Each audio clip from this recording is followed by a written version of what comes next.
सध्या संपूर्ण राज्यासह धुळे जिल्ह्यामध्ये उन्हाचा कडाका हा मोठ्या प्रमाणात वाढला आहे.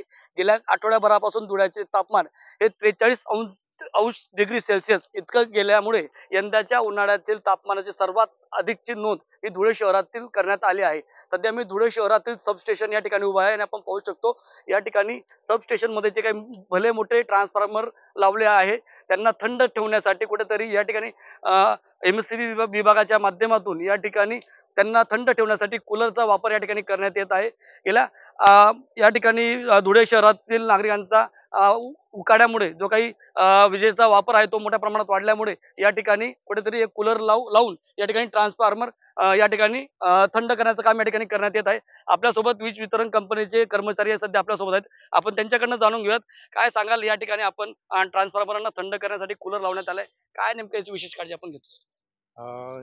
सालाबादाप्रमाणे यावर्षी खूपच तापमान आहे धुळ्यात. तर हे आमचे पॉवर ट्रान्सफॉर्मर आहे आणि वीज ग्राहकांचा उन्हाळ्यात वीज वापर जास्त होत असल्यामुळे त्याच्यावर लोड वाढतो, त्याचे वाइंडिंग टेम्परेचर वाढते, ऑइल टेम्परेचर वाढते. त्यामुळे ते नादुरुस्त होऊ नये म्हणून आम्ही त्यांना थंड राहण्यासाठी कूलर वापरतो.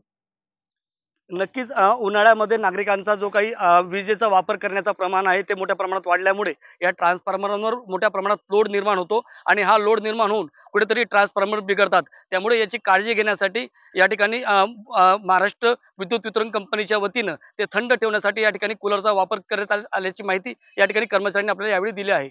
एनडीटीव्ही मराठीसाठी नागेंद्र मोरे, धुळे.